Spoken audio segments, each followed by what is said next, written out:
जब भी कोई राजनीतिक पार्टी राजनीति में अपना दमखम भरती है तो ये विरोधाभास तो होते रहते हैं, पर कोई खास कम्युनिटी को टारगेट जैसी कोई दिक्कत नहीं है, ऐसा कुछ नहीं है। सभी के साथ मैं मुस्लिम कम्युनिटी को ही लेता हूँ तो उनका देखिए, आज की डेट में मुस्लिम लोगों के बच्चे स्कूलिंग कर रहे हैं और मुस्लिम लोगों को जो रोजगार है पहले की अपेक्षाकृत ज़्यादा भी है, ऐसा नहीं है। तो सरकार की मंशा ये है कि सरकार में हमारे जो प्रदेश में या देश में लॉ एंड ऑर्डर रहे, लोग अपना व्यवसाय करें। लड़ाई झगड़ा, फरका परस्ती, हिंदू मुस्लिम, इससे सरकार थोड़ा सा लोगों को दूर रखना चाहती है और योगी जी या मोदी जी इसमें सही काम। लेकिन जो ग्राउंड लेवल देखा जाता है, लोग बात करते हैं, उदाहरण भी है, आज का ही उदाहरण मैं आपको देता हूं कि बिलासपुर के अंदर अतिक्रमण हटाया गया है मार्ग को चौड़ी करने के लिए, आप भी जानते होंगे इस चीज को। लेकिन वहां पे सिलेक्टिव तरीके से अतिक्रमण क्यों हटाया जा रहा है? वहां पे दो जो मजार थे रास्ते में आ रही थी, उनको बिल्कुल तोड़ दिया गया है। बिलासपुर के अंदर बहुत सारा अतिक्रमण बड़े चौराहे पे भी हो रखा है, माटखेड़ा रोड पे भी हो रखा है और भी कई जगह पे हो रखा है, तो उसको क्यों नहीं हटाया गया? देखिए, ऐसा है कि जो रोड था, तो रोड जो स्टैंडर्ड के हिसाब से जो हमारा रोड है, अब तो बाईपास बन गया, अब स्टैंडर्ड के हिसाब से बाईपास से जो शहर की कनेक्टिविटी है उसका चौड़ीकरण होना अनिवार्य होता है, मैंडेटरी होता है। बिल्कुल। जब कोई बाईपास बन जाता है, उसके सराउंडिंग 5-5 किलोमीटर जो लिंक रोड रह जाता है उसको चौड़ा करना बहुत जरूरी होता है, क्योंकि आबादी है और इंक्रोचमेंट है। तो इंक्रोचमेंट में मैंने देखा कि मैं एक उदाहरण भी दूंगा आपको कि मुल्ला खेड़ा में एक बड़ा प्राचीन गुरुद्वारा है, बिल्कुल। और संत वहाँ कहीं ना कहीं इतिहास में ऐसे तत्व मिलते हैं, वहाँ संत के चरण कमल पड़े थे। ऐसे में जब NHAI का रोड चौड़ीकरण का प्रस्ताव आया तो गुरुद्वारे की दीवार और कुछ और ज्यादा हिस्सा उसमें आया। बिल्कुल। तो मैंने देखा सिख समाज इतना अनुशासित समाज है कि उसने अप्रिशिएट किया, स्वीकार किया कि ठीक है, अगर ये आया है तो उन्होंने सरकार का साथ दिया और जो मुआवजा देना था सरकार ने उन्हें दिया, जैसे सबको मिला था वहाँ, जैसे सबको मिला, सामान्य जो व्यक्ति था उसे मिला, उन्हें भी मिला मुआवजा। और सिख समाज ने एक ऐसा परिचय दिया कि गुरुद्वारा उन्होंने आने वाले टाइम गुरु ग्रंथ साहिब का सम्मान के साथ तो गुरुद्वारा भी शिफ्ट किया उन्होंने अपनी मर्जी से, बिल्कुल किया, अपनी मर्जी से किया।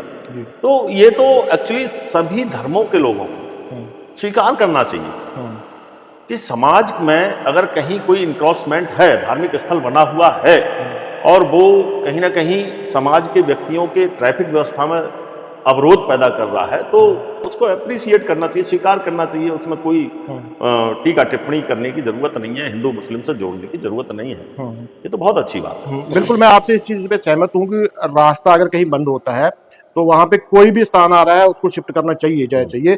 लेकिन हमारी बात इस तरह से है कि उन जो कम्युनिटी है, मान लीजिए सिख है, सिख तो चलो थोड़ा सा मैं कहूंगा कि फराक दिल होते हैं, लेकिन दूसरी कम्युनिटी को विश्वास में लेके करना चाहिए, जहाँ जबरदस्ती रात में अंधेरे में आगे कर देना चाहिए। नहीं, एक्चुअली मुझे लग रहा है कि पहले वार्ता तो की होगी, जो मुस्लिम समाज के सम्मानित जो मुस्लिम समाज के मौतलबी होते हैं या इमाम होते हैं या संभ्रांत व्यक्ति हैं, बात तो की होगी।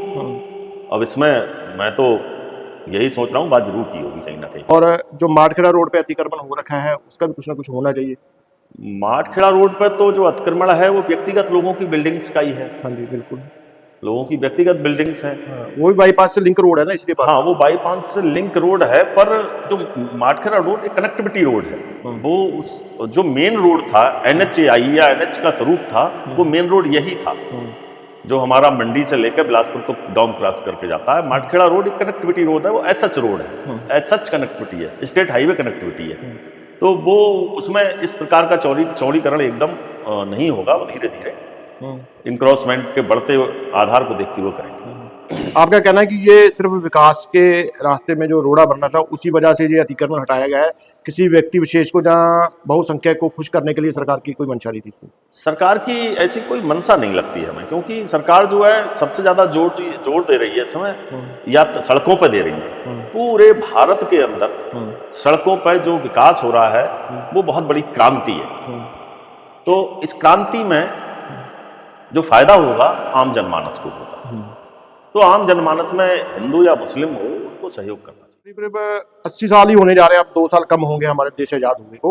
और लेकिन मैं कहता हूँ कि ये भी हमारे लिए कुछ सोचने की चीज़ है कि अगर 80 सालों में हम सड़कों का इंफ्रास्ट्रक्चर नहीं खड़ा कर पाए अपने देश में आज़ादी के बाद, तो फिर हम किस चीज़ का दम भरेंगे। ये भी तो एक बात हकीकत है।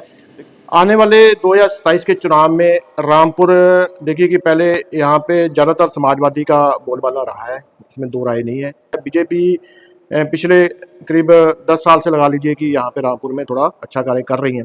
तो जो आने वाली समय है उसमें आपको लगता है कि लोगों की मानसिकता चेंज होगी, बीजेपी के साथ में जुड़ेंगे लोग? देखिए, ये तो चुनाव है। चुनाव में विकास अलग बात होती है और समीकरण अलग बात होती है। गठबंधन हो जाता है, समीकरण चेंज हो जाते हैं। कोई ऐसा फैक्टर आता है, जैसे पिछले चुनाव में, लोकसभा के चुनाव में ऐसा फैक्टर आया कि आज की डेट में देखा जाए तो वोट ऑफ परसेंटेज जो है समाजवादी पार्टी का ज़्यादा हुआ और ज़्यादा एमपीज बने। तो ये तो एक, जब समय आएगा चुनाव का, उससे पहले क्या समीकरण बदलते हैं क्या नहीं बदलते हैं ये हम तय नहीं कर सकते। कि सरकार, और सरकारें तो आती जाती भी रहती हैं, तो ये तो जनता के मूड पर भी निर्भर रहता है। लेकिन मैं आपसे निजी अनुभव से जानना चाहता हूँ, असल में पूछ रहा हूँ क्योंकि आप ही राजनीति के पंडित हैं, आपका जो है एक्सपीरियंस है इस चीज में, इसलिए मैं जानना चाह रहा था।